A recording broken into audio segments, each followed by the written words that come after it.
अस्सलाम वालेकुम, this is Manan Ashraf with floor planet and hope you guys are doing great. आज हम बात करने वाले हैं कि नॉर्मली आपको कोई मेंटर ट्रेनर कोच या इस तरह के लोग जो अपनी फील्ड में एक्सपर्ट होते हैं आपके क्वेश्चंस का आंसर क्यों नहीं देते, वाई दे आर रूड, और आपको हेल्प क्यों नहीं करना चाहते, जब वो कि अपनी ज़िंदगी में तो वो इतनी चीज़ें बेस्ट कर रहे होते हैं तो आपके लिए भी तो कर ही सकते हैं, आपको भी तो गाइड कर ही सकते हैं। सो कहीं ना कहीं आपको थोड़ा बहुत तो वो दे ही सकते हैं गाइडेंस। तो ऐसा क्यों होता है कि आपके क्वेश्चंस के आंसर्स नहीं किए जाते, आपके मैसेजेस का रिप्लाई क्यों नहीं किया जाता? तो वो सारी चीज़ें जो होती हैं वो मैं महसूस कर रहा होता हूँ वक्त के साथ कि शायद मुझे लगता है, मुझे पता चल गया कि ऐसा होने की वजह क्या होती है। सो दो वजह हो सकती हैं।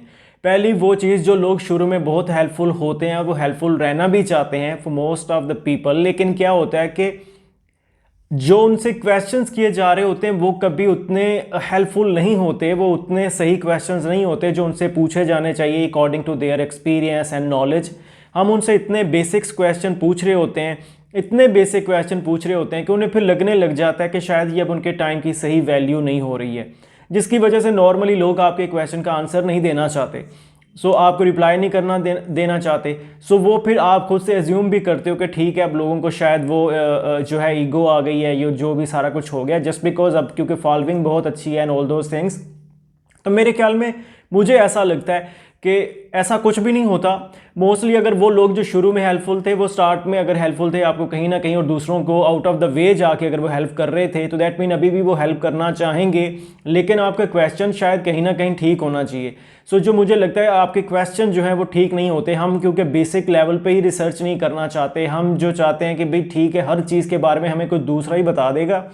हम गूगल नहीं कर सकते, हम यूट्यूब पे कुछ नहीं सर्च कर सकते, कोई वीडियो नहीं देख सकते, कहीं पे कोई टाइम स्पेंड नहीं कर सकते, और हर बंदे से जी बैठ के ही बात करें, उसके साथ मिल के ही बात करें, सारी डिटेल्स में उसको अपनी स्टोरी सुनाएं। तो शायद मुझे लगता है कि ये वजह है जिसकी वजह से लोग आपको रिप्लाई नहीं करना चाहते, क्योंकि उनको पता है कि आपकी तरफ से क्या पॉसिबली चीज़ें होती हैं।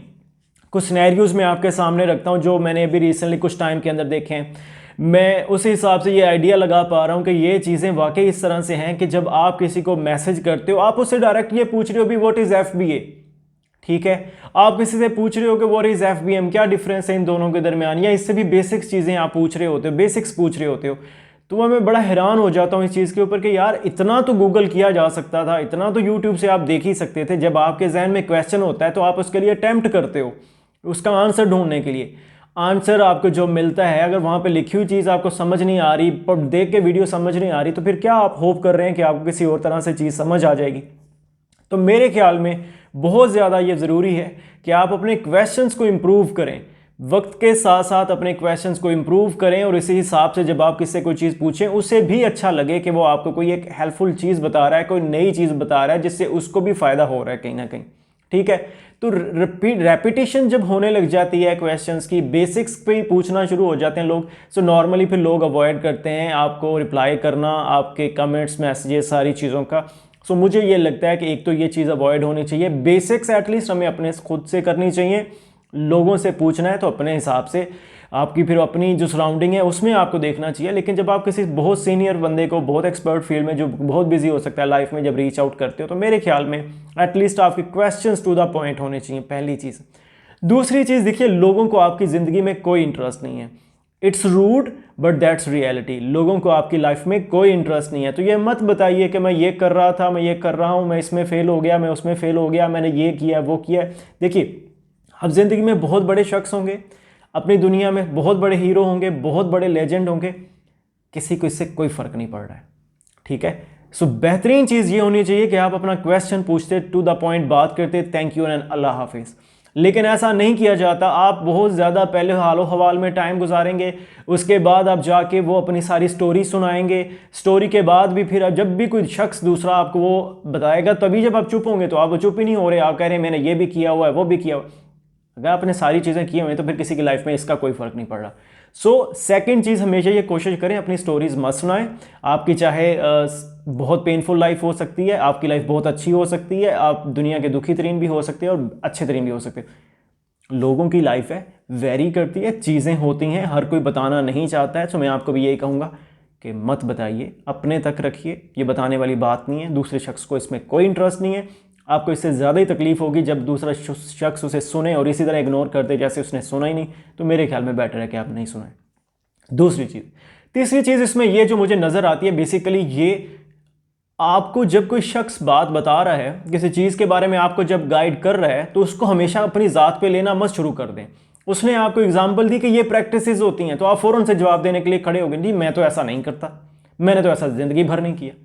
अरे भाई, वो एग्जाम्पल दे रहा है जनरली ये प्रैक्टिसेस होती हैं, ये लोग काम करते हैं। आपका नाम लेके कहा जाता तो समझ आ रही थी, वो भी नहीं है। सो ये एक चीज़, हर चीज़ को डिफेंसिव वे में नहीं लेना होता है, आपने खुले जहन से उसकी बातों को सुनना होता है ताकि आपको कोई चीज़ हेल्पफुल मिल सके। लेकिन मसला यहाँ पे हम सुनते नहीं हैं, सुनाने आए होते हैं, तो जिसकी वजह से आपको कई दफ़ा सही हेल्प नहीं मिलती। उससे नेक्स्ट बात कर लेते हैं।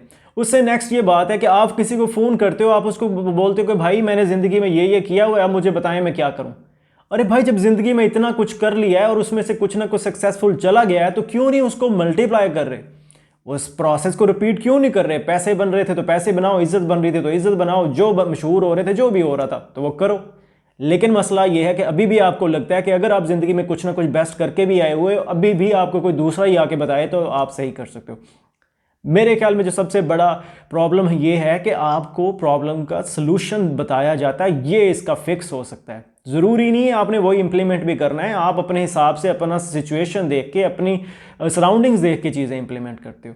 सो ये मुझे कुछ फाइंडिंग्स लगी हैं इतने टाइम के अंदर कि नॉर्मली क्यों लोग आपके क्वेश्चन का आंसर नहीं करना चाहते जो किसी चीज़ में फील्ड में एक्सपर्ट हैं या बेटर हैं आपसे, जस्ट बिकॉज ऑफ दिस कि आप उनके टाइम की वैल्यू नहीं कर रहे होते, आप जो है उनकी बात को सुनना नहीं चाह रहे होते, आप उनको ही बातें सुनाना चाह रहे होते हो, फिर उनकी हर बात को कोशिश कर रहे होते, अपने ऊपर लेके डिफेंसिव हो रहे होते हो, जिसकी वजह से लोग नॉर्मली अवॉइड करते हैं कि मैं किसी को कॉल करके या किसी की बात सुन के अपना टाइम क्यों वेस्ट करूं। At the end of the day उन्होंने अपना माइंडसेट बनाया हुआ है, उन्होंने हर चीज़ बनाई हुई है।